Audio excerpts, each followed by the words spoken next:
Pertama, bagaimana kita bisa mencintai Al-Quran? Ya cintai. Ya cintai Al-Quran. Bagaimana kita mencintainya? Nah, ini yang mesti kita turunkan. Pertama, kita mesti belajar tentang apa keistimewaan Al-Quran yang bisa memberikan manfaat bagi kita. Sehingga ini bisa menjadi motivasi bagi kita untuk cinta terhadap Al-Quran.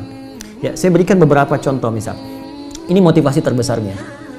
Al-Quran adalah sarana terbaik untuk memberikan bakti terindah kita kepada kedua orang tua.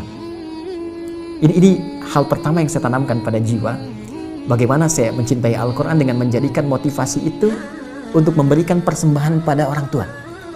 Ayah, kan, yang telah berusaha maksimal memberikan yang terbaik untuk kita. Di ujung nafasnya bahkan memeluk minta maaf karena tidak bisa mengantarkan ke pesantren. Kan? Ibu berjuang dengan darah, keringat, air mata, memberikan yang terbaik.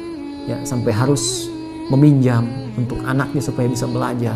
Ya, makan dengan keadaan terbatas. Lalu kita mencoba apa yang bisa kita berikan. Ya, karena kalau cuma dunia, orang nggak beriman pun bisa berikan itu. Saya ingin pemberian saya sifatnya abadi. Saya ingin istimewakan orang tua saya bukan hanya di dunia, tapi saya ingin tunjukkan kepada seluruh makhluk langit dan bumi ketika dihisab. Ini persembahan saya untuk ayah yang telah mendidik dengan luar biasa, untuk ibu yang telah berjuang dengan luar biasa. Saya ingin tampakkan di hadapan seluruh penghuni langit dan bumi dengan anugerah terbesar yang Allah bisa berikan pada seorang anak untuk orang tuanya. Dan itu tidak ada yang lain kecuali Al-Quran. Kecuali Al-Quran. Di Quran surah ke-13, Ar-Ra'd ayat 23-24, Allah langsung berfirman, Jannatu 'adnin yadkhulunaha wa man salaha min abaihim wa azwajihim wa dhurriyyatihim wal malaikatu yadkhuluna 'alaihim min kulli bab salamun 'alaikum bima sabartum fa ni'ma uqbaddar. Ada sekelompok orang yang akan masuk ke surga melalui surga Aden. Sebelum dia masuk, dia akan dihiasi dulu. Ya, di Quran surah 35 ayat 33 itu tafsirnya. Yuhallawna fiha min asawir. Akan dipakaikan gelang-gelang emas. Di At-Tirmidzi nomor hadis 2915 dipakaikan mahkota kehormatan. Diberikan penghargaan luar biasa. Siapa mereka? Itulah ahli Al-Quran. Sampai Qurannya berkata, Allahumma halli ya Allah, hiasi orang ini, bedakan dengan bukan ahli Quran. Ya, berikan ia mahkota, berikan ia jubah kehormatan. Lalu yang paling menarik, setelah itu diperintahkan kemudian dipanggil kedua orang tuanya dan diberikan mahkota yang sinarnya lebih dahsyat, lebih terang dibandingkan sinar mentari yang masuk ke dalam rumah seseorang. Lalu dipakaikan oleh anak itu di kepala kedua orang tuanya. Digandeng tangan bapaknya, tangan ibunya, pasangan hidupnya, anak keluarganya. Ternyata amalan itu bisa memberi syafaat langsung kata Allah kepada keluarga besarnya. Dan ketika digandeng, diparadekan oleh Allah, disambutlah wal malaikat yadkhuluna 'alaihim min kulli bab. Semua malaikat penghuni surga berjejer di setiap pintu surga menyambut orang ini beserta rombongan keluarga besarnya untuk masuk ke surga tertinggi. Salamun 'alaikum bima sabartum fa ni'ma uqbaddar. Dan malaikat mengatakan, "Selamat. Kamu sabar menjadi ahli Quran saat di dunia. Selamat. Kamu berusaha menghafal. Mungkin kamu penat di malam harinya. Mungkin kamu capek di siang harinya. Mungkin ada orang mengatakan apa yang kamu lakukan dengan kesibukan kamu saat ini. Tapi satu ketika malaikat berkata, silahkan nikmati tempat terindah yang belum pernah dijamah oleh siapapun karena kesabaran kau. Dan diantara yang paling dahsyat, kita tidak menjadi soleh pribadi, tapi kita menjadi soleh sebagai seorang anak yang bisa membahagiakan kedua orang tua. Itu motivasi yang paling besar. Yang kedua, Nabi menyampaikan, khairukum man ta'allama al-Qur'ana wa 'allamah. Tidak ada orang baik, kata Nabi, menjadi puncak terbaik kecuali ahli Quran. Orang yang mau belajar Quran dan mengamalkannya.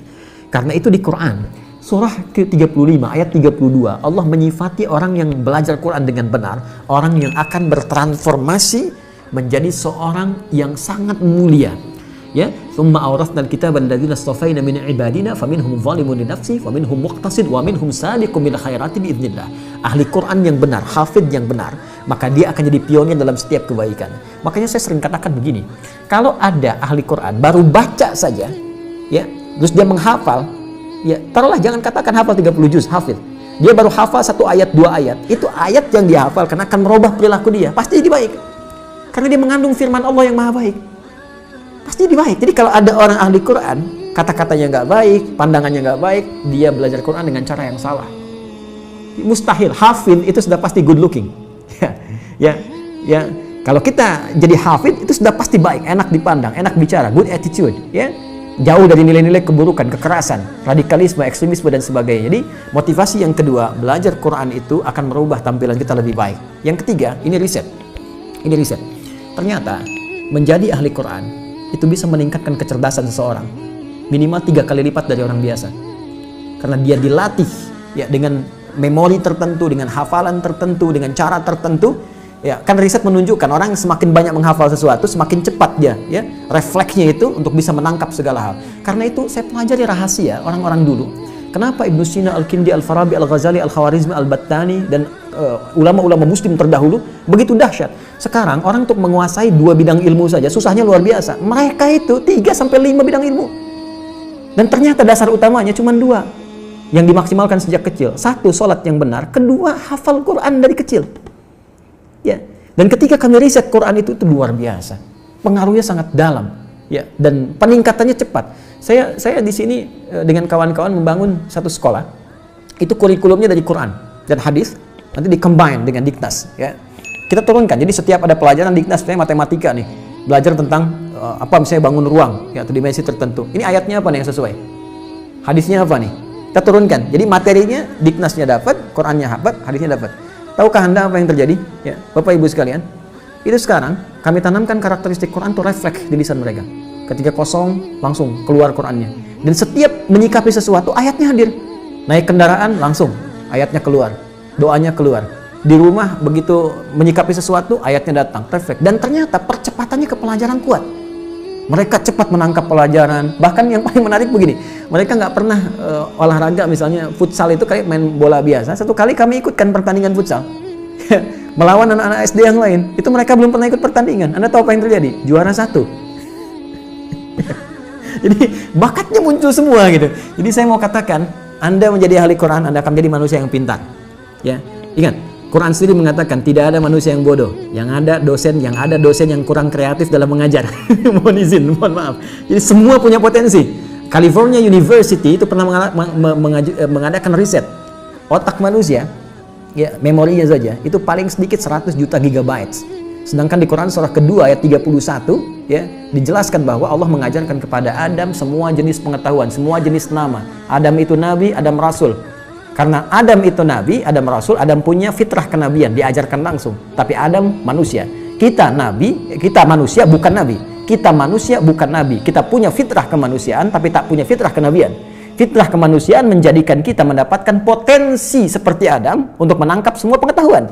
Tapi karena kita bukan nabi, nabi diajarkan kita belajar. Tinggal bagaimana Adinda belajar dengan sungguh-sungguh. Maka turunkanlah kemudian ayat Quran untuk belajar Quran. Itu ada di Quran di surah ke-54, ya. Ayat ke-17, ayat 22, ayat 32, ayat 40. Itu kuncinya.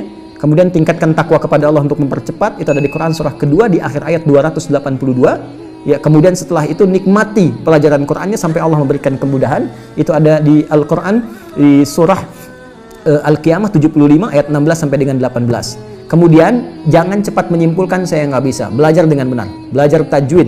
Pakai bahasa Arab lebih bagus. Karena di situ ada pahalanya langsung.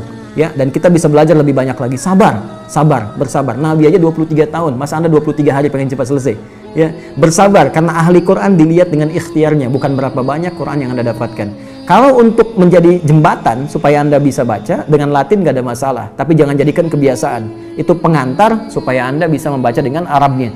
Di situ nanti Anda mendapatkan makna-makna yang lebih luas dibandingkan dengan Latin, karena ada perbedaan di situ, perbedaan tersendiri yang tidak ditemukan kecuali dengan menggunakan bahasa Arab. Ya, Allahu ta'ala a'lam bis-shawab.